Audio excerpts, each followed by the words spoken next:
Austerity measures? What austerity measures? The world's billionaires are currently spending like they've never spent before. The rich like spending their money. They just like to have the stuff. The rich now have gone even bigger, even bolder, even more brash. Everything you could desire, they've got. It's as if there's a constant itch that they scratch, and then they have the itch and it comes back and they scratch it. Last year, the hyper-rich spent over £1 trillion on luxury goods and services. For many free-spending billionaires, life has become a gold-plated trolley dash. You know, where people just gone to enormous trouble to find something that they can spend a great deal of money on. Watches, jewellery, planes, canvas after canvas of great artwork, all getting snapped up like they're going out of fashion. The amount of money that is spent on contemporary art is absolutely extraordinary. If you're super rich and super wealthy, you can afford fabulous stuff. One of our high net worth clients brought some of the finest wine in the world with him, which I know in a restaurant costs about $10,000 a bottle. And I would think we probably had at least 50 bottles there. I've seen unique timepieces being targeted directly at the billionaire community, valuing in excess of $1 million US. There's no shortage of spending power out there. It's just in a very few select hands. What a special treat that was. I mean, to see 1.5 million wildebeest and drink it down with 1982 Chateau Petrus, that's life, right? In 2013, the ultra-wealthy managed to spend £150 billion on luxury brands, a 25% increase on the previous year. The real super rich have been brought up to be beautifully behaved, and then the kind of nouveau spoilt ones who want to show off their wealth, and having a gold-encrusted tortoise with jewels set in its back running around your stately home, and then riding on a solid gold bicycle. It's all about conspicuous consumption. There's only so much you can spend money on. Where it starts to get absurd is when you start having diamond-encrusted, you know, forks and knives, which can't even touch water. But the super rich rarely just buy off the peg. When bling is your thing, it's the astonishing one-offs you commission that will set you apart from the billionaire pack. But people fly all the way to Dubai just to go look at the jewelry section. It's extraordinary. I strongly recommend it if you've got nothing else to do. There's more wealth in the world than ever before. There's more people with that wealth ever before. Therefore, there's more competitive bidding than ever before. The most expensive diamond at the moment that's been sold at auction is the Graf Pink. 40,500,000 francs, the world record price for a jeweller's auction, selling it sold! The Elizabeth Taylor Pellegrina pearl that went for $11 million. I mean, obviously it has the provenance of Elizabeth Taylor, which is hugely valuable. Now, if you said to me 2 years ago that one pearl would fetch that kind of money, I'd say you must be barking. But it has, it's happened already. But why the huge compulsion to spend on all that glitters, no matter the cost? Throughout history, people have wanted to display their wealth, and before, it was because that was the only way of knowing who was king, who was queen. The only time you would know that was the Queen of Sheba was if she was on her gold throne, covered in emeralds.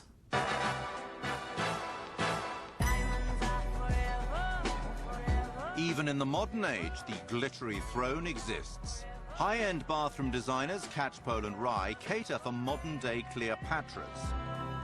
They even have a creation for them to pour their semi-skimmed into, the bejeweled bath. There is certainly a large clientele in the Middle East.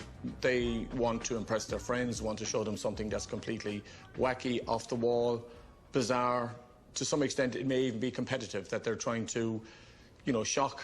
First thing people do when they have lots of money is commission bespoke individual pieces, crazy gold bathrooms and all that horrendous taste as in dictators' houses.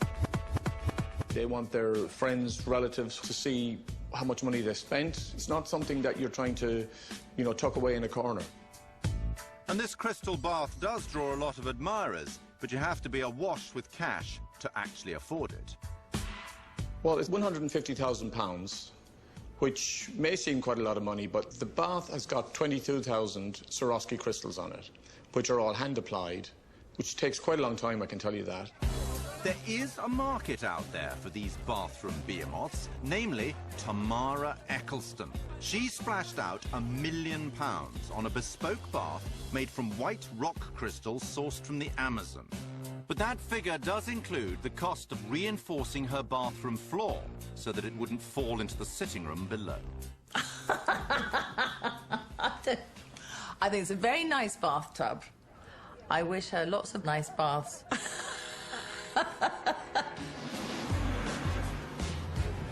For sheer out-there bling, there are even more remarkable products on offer, especially for billionaire babies. After all, if you're going to live in a gilded cage, why not start life in this gold-plated cot? With a diamond and rose gold encrusted dummy. And, of course, a gold-plated milk bottle. Total cost, £365,000.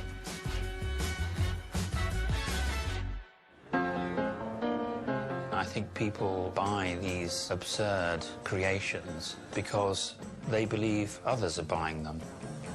The uber-rich man doesn't want to feel that they are in some way inadequate. But these very conspicuous consumers can fall prey to a syndrome known as perfection anxiety. The problem is when you have so much, then you actually start losing the pleasure in small things. And so you kind of end up demanding more and more and more. And so anything short of perfection can be a disappointment. There's almost no knowing where it ends. And of course, there are lots of willing collaborators. I mean, people who will serve the needs of your feckless, restless, acquisitive billionaire. There are people who will sell you mobile phones encrusted, with jewels. I've even heard of a gold vacuum cleaner. This most regal of all domestic appliances retails at $1 million. But who's the real sucker? I think as people become more educated, then they realise that there's more to life than gold-encrusted hoovers. I should think a lot of my super rich clients would not know what to do with a hoover. So the cleaner knows you're a billionaire of exquisite taste, but what about your peers? At some point, you're going to have to step out of the door, and so you're going to need a suit, but not any old suit. They will always look to buy the most expensive, no matter what the quality. When they become more discreet and then realise that there's a whole raft of old wealth which they're better off fitting in with, I think that's when they probably gravitate towards Savile Row. London's Savile Row has been a bastion of bespoke tailoring for nearly 200 years, providing the finest threads to the super rich. Billionaires chase something that's unique because it can't be one-upped. It can't be beaten by their peers. It can't be beaten by spending more money. It's all about utter discretion and the feeling of luxury where it's the touch and obviously the cut which fits you impeccably. Some of the cloth houses travel the world and get some cloth which is hand-picked by nomads in the Arctic Circle. It's called quevest, some very unusual animal, and it only molts at a certain season. It has to be picked up by hand. Starts out at about £5,000 a metre, so you need the cloth for a suit is over 15,000 just to start off with. So they're the kind of stories I think that appeal to the super rich. I mean, it's fantastic. Coming up, the sweet smell of success at a price to make even a billionaire's eyes water. The perfumes are completely exclusive to them. Nobody else can have that. But I think sort of £10,000 is acceptable to so many people. And spending on befriending makes for costly business. The fastest way to make friends is to buy art. And if you stop buying art, you're off the list. Billionaires are having to spend more than ever before to stand out from their peers. They want a smell of money, and for that, as always, there's a solution for the right price. Azzy Glasser is a bespoke perfume designer to the hyper-rich. Most of my clients are extremely wealthy.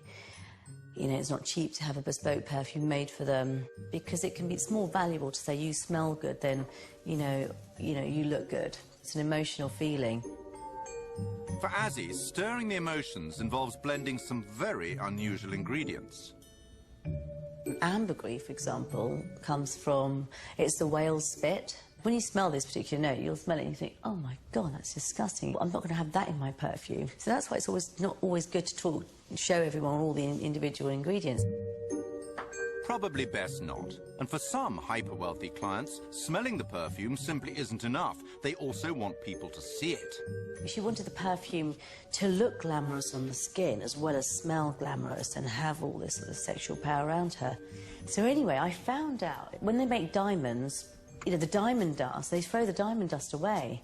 And I put it into a perfume, and it was wonderful. So when she got this bottle of perfume, it's got diamond, you need to shake it a bit. You spray it on, it looks like she's wearing $1 million worth of diamonds. And she was the happiest woman ever. The perfumes are completely exclusive to them, nobody else can have that. So the price range in my bespoke perfumes do range between, say, £10,000 and £20,000. And I have done some perfumes that are much more than that, actually, sort of up to the £50,000 mark. You know, it just does depend. But I think sort of £10,000 is acceptable to so many people. You smell $1 million. Well, 50,000 at least. And it's time to get out there and mingle with your fellow billionaires. There are 2,235 billionaires worldwide. Your average billionaire has 9 known associates who are worth more than $30 million US. And then, in addition to that, they have 3 individuals that they will know very closely who are also billionaires. So they tend to mix in similar circles. You want to be in the billionaires club. I mean, I think that's really a good point. I think people really do now define themselves. You know, are you in the, you know, hundreds of millions, or are you a billionaire? There's definitely a real sense that that's a club which people want to be part of. And there's one token of membership that no billionaire can do without. The fastest way to make friends is to buy art. The new wealth, which was largely what we're talking about here, can collect contemporary, and that's for several reasons. One, they can get their head around it, right? You don't need to understand the history of Western civilization to look at, you know, polka dots by Damon Hirst. For the super wealthy, big names are really where it's at. Warhol, Pollock, Monet. To buy an average Warhol now will set you back in the region of, well, starting at about 22 million. To put it in perspective, the most expensive painting ever sold at auction was to the Qatari royal family, and it was Paul Cézanne's The Card Players. That sold for $250 million. That is $250 million. Art is an astonishingly expensive way to become one of the gang. And spending-wise, don't forget to budget for your own resident expert. The super wealthy individual or family will generally have an art advisor or art curator. By using curators, the super wealthy can educate themselves and show others their sophisticated level of taste. The super rich that you are entertaining will be reluctant to ask you questions about your art because by doing so they may reveal their own ignorance. So they just have to nod knowingly and appreciatively, which is perfect. The whole point is it's this exclusive world of very, very beautiful people that make you feel good about yourself. And you could imagine a super rich man standing next to a painting, almost wanting to become part of it, or wanting the associations that people make with the painting to be made to him. So it's an effort to try and keep good company with wealth. You suddenly feel I am in this privileged group, I'm at this amazing dinner. And along with that comes all sorts of other invitations. And that's enough. I mean, the fact that you'll never see these people again, if you stop buying art, you're off the list.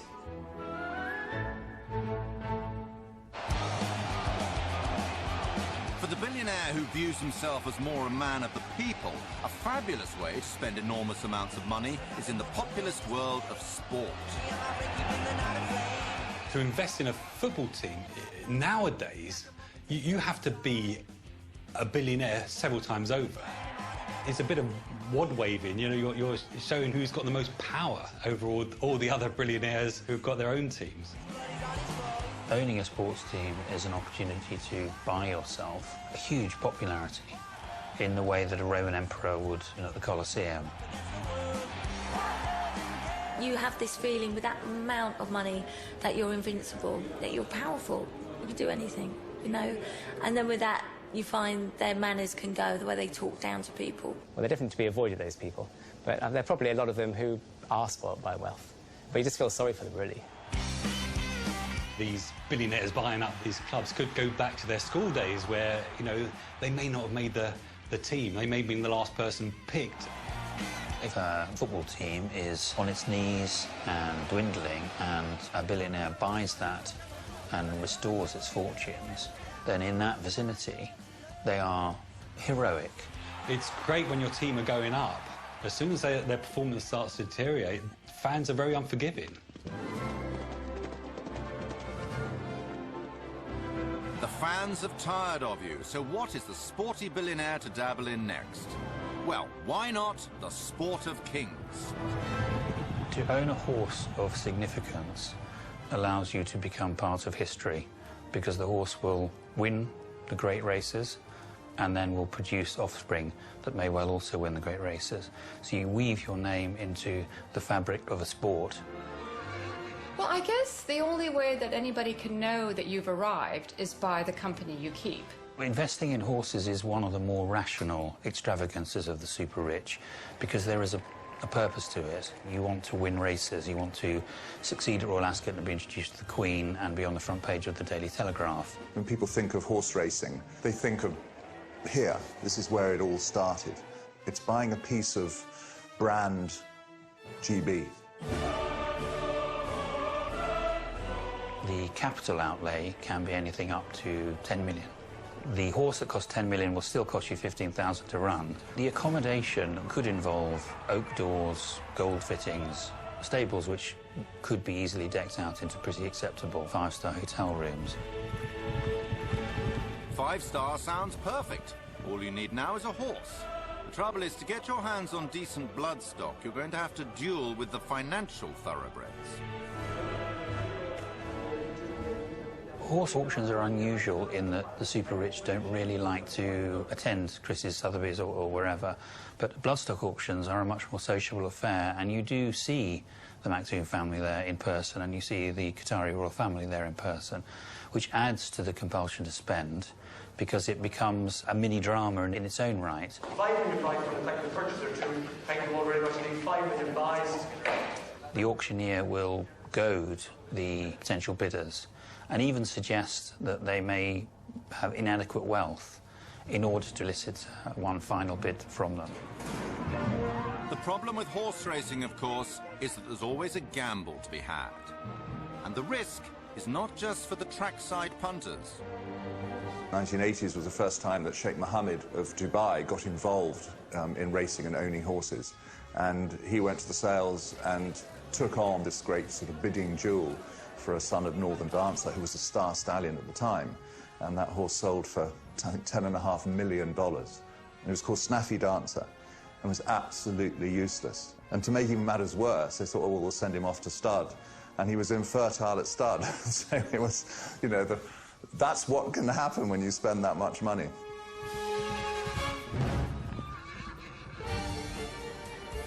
Coming up, when a bespoke Bentley isn't enough, how is a billionaire to impress his wife? What we are actually putting it in is a full-size Tiffany-style gift box, which has never been seen or done before. Lift it, lift. Whoa, whoa, whoa. And the super rich cozy up to their new best friends. I mean, are these people really friends? No. It's all incredibly venal and commercial. We all worry about what to buy our loved ones, but for billionaires, the problem's on another scale. Because when your spouse already has everything, what's left to give? To answer this thorny question, billionaires turn to Alex Martin, purveyor of bespoke luxury. The mission today is to create, effectively, a very unique gift for one of our very special clients. No, you lined up, huh? You lined up, it's just my foot. All right. It's under it, so if I move my foot... My particular client, they're Russian, and this is actually for his wife, and this is something very special that he wanted to create for her. Let's give it a pull. He explained that he would like to buy a unique car, a Tiffany painted Bentley. Just the paint, before it's put on the car, is £15,000. That's more than a mid-range family hatchback just for the Tiffany blue. But the car is done. Today is all about the wrapping. It's a trial run for a gift that's going to be unveiled as a surprise birthday present at the Ritz Hotel. And what we are actually putting it in is a full-size Tiffany-style gift box, which has never been seen or done before. Get your little bracket inside. How's that? You want the inches or not? The purpose of today is to do a proper test run. There's a lot of pressure. We've had a lot of issues. That's what I like to see. We have no idea how to create something like this. We've literally just made it from scratch. I currently still don't know if it's going to work. Are you doing the front or not? Yeah, I did it, but I heard a crack. Do it again. We're screwed in, that's why. The cost for the box, it's kind of gone on and on. Let's put it this way. So far, there's not much change of 20,000, but we'll see where we end up in the end. Lift it a bit. Whoa, whoa, whoa. Yeah, it's catching the roof dropping too much. Well, that the life out of me. With no one quite sure what's about to happen, it's time for the moment of truth. You've got 18 inches this side, 18 both side up, 18 both side. I'm confident that the car's going to be okay. I don't think Alec could have put the car in there if it was going to be a problem. Am I in enough at the back? Fingers crossed, they're not about to put the Bent in Bentley. One sec with the smoke. Yeah, I can't see.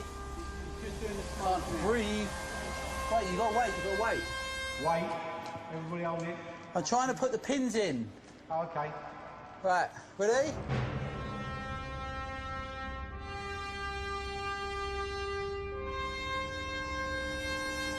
That's nice, huh?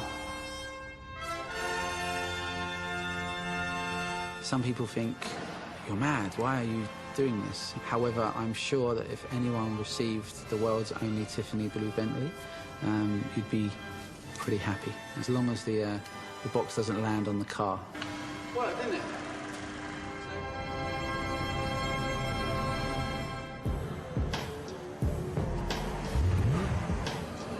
You're a billionaire player. You've got the perfect gift and the perfect gift wrap to prove it. Now, you need to party like only the hyper-wealthy can. When I was a photographer, I went on a tour of nightclubs around the world, photographing the super rich enjoying themselves. Everyone would be sitting in their banquette areas with their Cristal champagne, and when they ordered another bucket of it, some beautiful waitress would come with sparklers through the nightclub, so everyone knew that this person was ordering another £50,000 worth of champagne. Huge bottles of Bollinger just spraying on people, wasting £5 at a time. It's just mad. But they're showy, but they're proud of it. And when you're a billionaire, why just spray your mates when you can get a celebrity involved? For the right price, of course.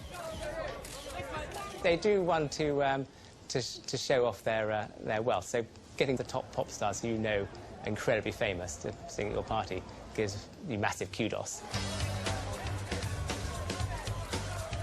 Celebrity is a big currency in the super rich. If you've all got more money than you can ever spend, the one thing that you can do to show off to each other is to produce a celebrity friend who your friend doesn't have. The names that people will book: Elton John, Rod Stewart, Cher does these events as well. Shania Twain is coming back to do these now. So there's a number of really big acts that'll go out and do these shows. It's all part of the business they call show. And when the hyper-wealthy are paying, the celebrities know exactly what's required of them. The works.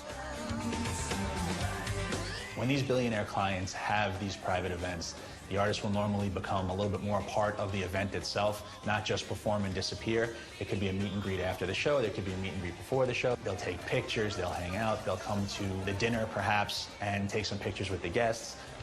The billionaire's fee-powered celebrity pal is turning it on, and the party's jumping. Great expense is creating incalculable kudos.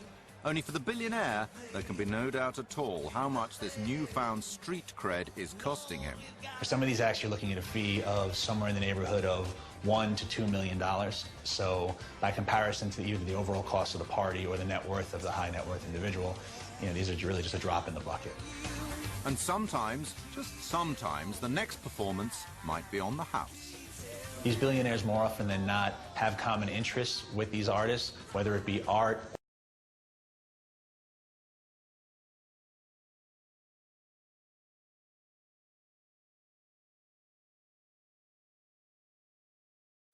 and can very well strike up a friendship that could last forever.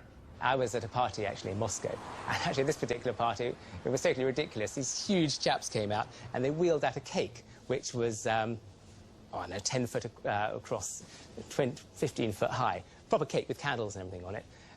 And it looked amazing, everyone was clapping, it's fantastic, and I think the wife came to cut a slice. And then, it's unbelievable, completely just out of the movies, a naked girl popped out of the top. They were referencing the famous gangsters of the Al Capone period with girls jumping out of cakes. So it amuses everyone. Whether it kind of makes them more interesting people or not is beside the point. I think there is a one-upmanship, if you will, between the billionaires, where if they see somebody perform at a party, they want to make sure they have somebody of at least comparable size, if not bigger, to make their party that much better and that much more memorable. It's a way of saying, I've got more money than you, and my friends are bigger than you too. So there's a huge arms race in the picking up of celebrity friends too. Yeah. And the way they do that is by offering them toys and holidays and, you know, stuff. But the people who are paying for them don't kind of realise, they think that they're in with the kind of cool, rich set. Which they are, really. It's just where the people are having, where the laugh is coming from, where people can see the people spending their money to be with them. It's all incredibly venal and commercial. I mean, are these people really friends? No. For the billionaire looking to dazzle his guests, there is a way to top even A-list celebrities. After all, what better way to prove you're the king than to have your very own court jester? A lot of my clients are billionaires who want me to make fun of them and their friends. Sometimes I'm hired to do a special song, a tribute to someone who's being honored, and I speak to their wives, mistresses, and everyone to get a complete picture of who they are, and then I skewer them in public. In the Hamptons, fashionable playground of New York's super rich, a roasting by Christopher Mason is proof that you have truly arrived. The idea is to poke fun at the guests and also poke fun at the whole institution of Southampton as this absurd carousel, this rich man's playground. And a spate of Wall Street scandals has given Christopher plenty of material.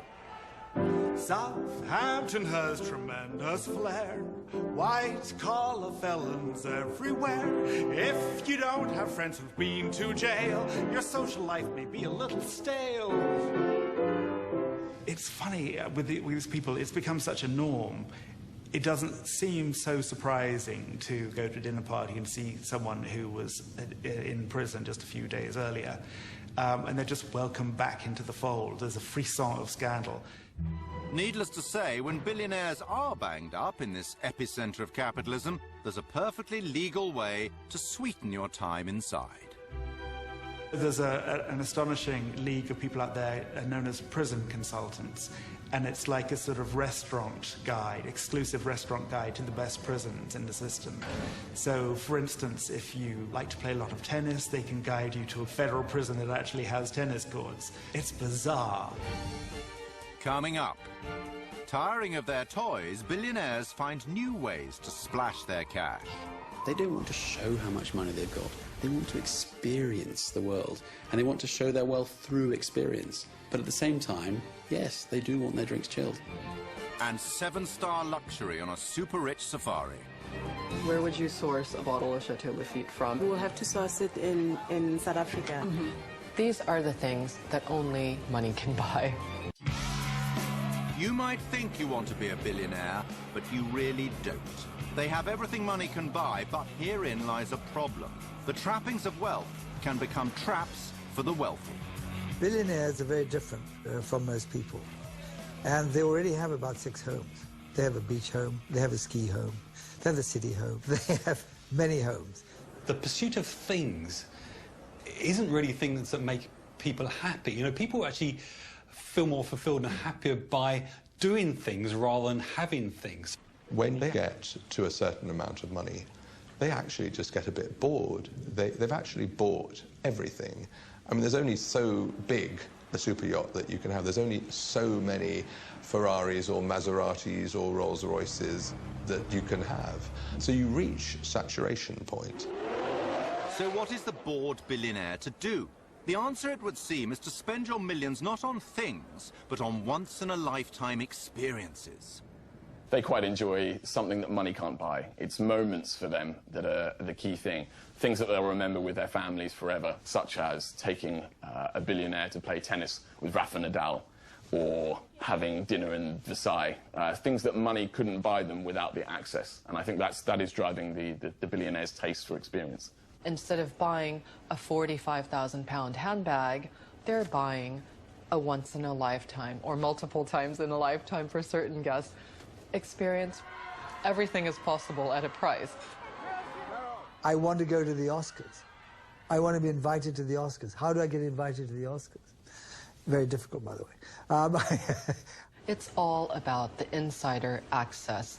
In Florence, it's possible to go to the Accademia after hours and have dinner, just you and your loved one, at the feet of Michelangelo's David. These are experiences that the average person would not even dream was possible.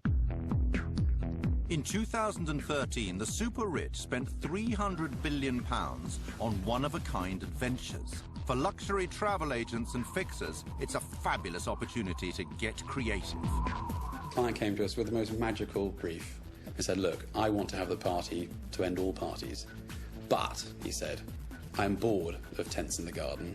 I'm bored of the arms race of having ever more flowers, ever more musicians, Elton John on a Perspex piano hanging above a super yacht in Cannes. You know, that is not me. What can you do? Well, you could do worse than kick off by basing your 60 guests in one of the most luxurious hotels in the world, the Amanjena in Marrakesh. Well, Amanjena is extraordinarily exclusive, and you feel that you've been transported to another world. It's where all of the A-listers you've ever heard of go. It's very understated. To take the Amanjena for a weekend, to take it in its entirety, is around £300,000. But I think we could have a really natural, very high quality, but very natural evening. Yeah. And I was thinking long trestle tables, beautifully lit trees. The fact that this is lush, I think maybe we do move it from that first location and put it here. You then look at the foods, the wines, the different services, the entertainment, how they might get there, where they might go from there, and you begin to build this extraordinary event. But for the super-rich, 7-star luxury is commonplace. Lateral thinking is required to make this birthday party truly unique. So, how about an excursion into the desert for an evening of roughing it? Well, sort of. Dinner for 60 on a cliff top. So I think if we were to be here, we're going to have to start building some sort of staging. I mean, the ground's really uneven.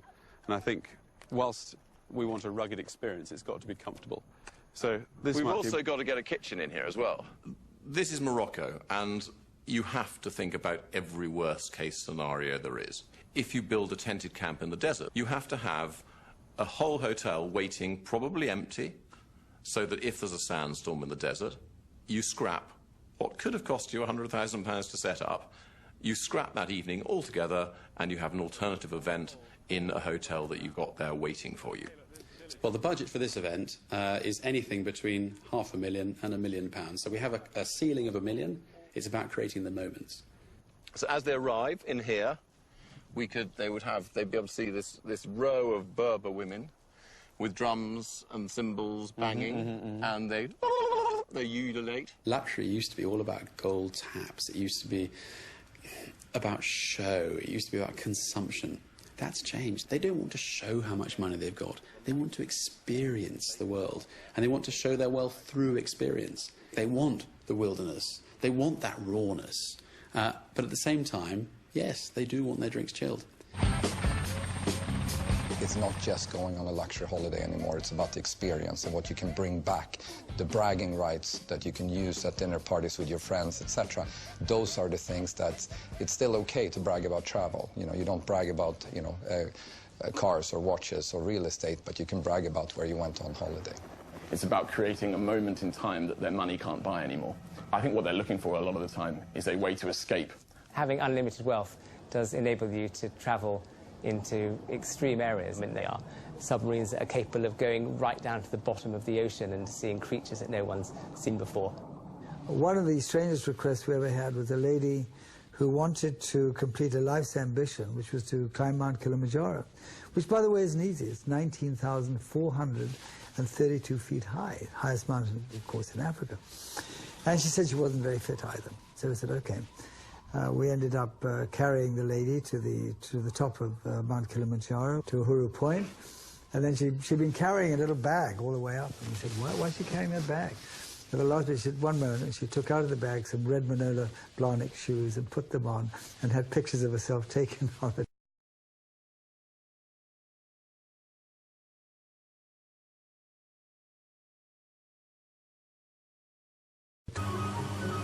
High on the super-rich wish list is the bespoke safari.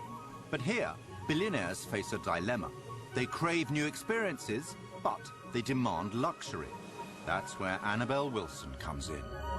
It's her job to make sure that there's nothing beastly but the beasties greeting the billionaires when they venture off the beaten track. Every single hotel and property that we recommend to our clients has been personally visited and rated on over 400 different criteria. And that's going the extra step to really create a real sense of arrival. I love your very modern-looking linen mosquito nets. This feels like a really nice, good quality, high thread count cotton. I love the wide open plan feel here. Okay. That smells really nice. The hotel must be primed to cater for any and every super-rich whim. Where would you source a bottle of Chateau Lafite from? We'll have to source it in South Africa. To put it on a plane, to fly all the way to Pompoma Strip, and then we'll have to boat it all the way and drive it in to get it here. We have clients that have a wish list that is this long. For instance, someone asking to repaint a room in a certain color because it's their favorite color. So we've even had people wanting to bring their own bed because they only sleep in a particular bed.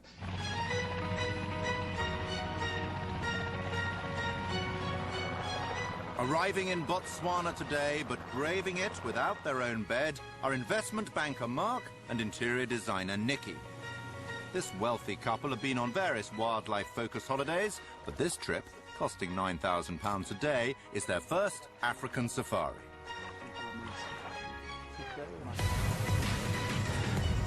We all like material things. Everyone does, you know, you can't really say that you don't.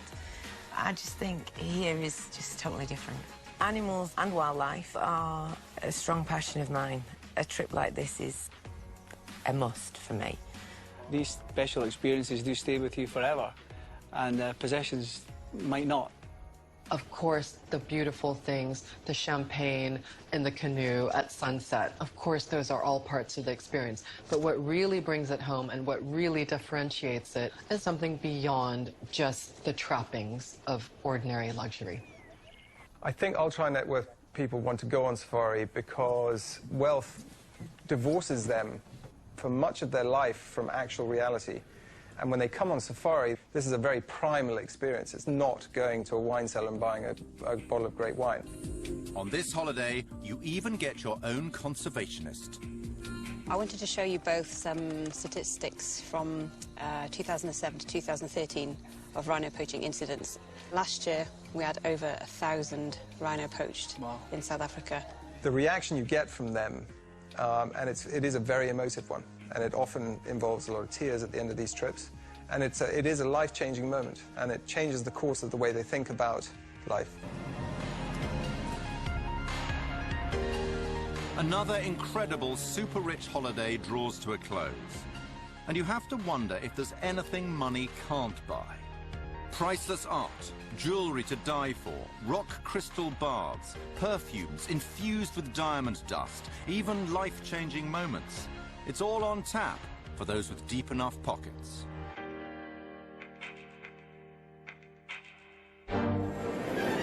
But does this phenomenal power to purchase ultimately deliver what all human beings crave? For my taste, too much of billionaire activity can be described as vulgar, and vulgar doesn't make people happy. I come across people who spend excessively thinking it's going to make them feel good, and then they actually discover that it makes them feel worse. They've shown that money and happiness are only correlated up to $70,000 a year. More than $70,000, like, oh my gosh, I got to deal with this, and the happiness level, the daily happiness level feels lower. It can be really easy to view people who have great financial wealth as living in a fairy tale. And yet, it's all in the eye of the beholder. Nobody gets to live life on easy street. No one, including billionaires.